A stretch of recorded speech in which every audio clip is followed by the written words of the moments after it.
Siapa jalan dulu lima parkir? Apa di jalan dulu lima?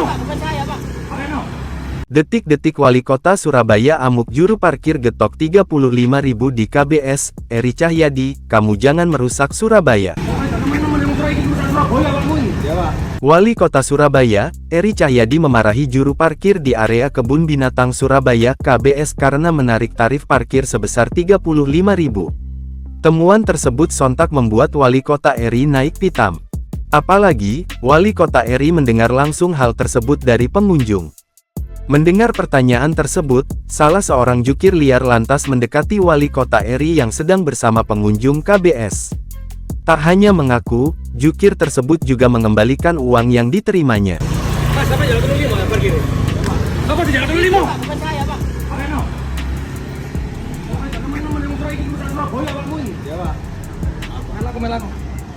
Jangan polisi. Tolong kerusuhan Surabaya kamu. Aku kerja sorok hewong Surabaya.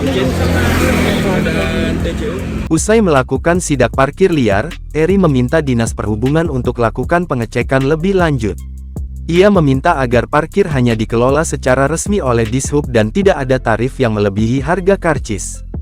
Buntut kasus tersebut, per 12 Juli 2024, Eri berkomitmen bahwa tidak ada parkir liar terjadi lagi di semua wilayah di Surabaya.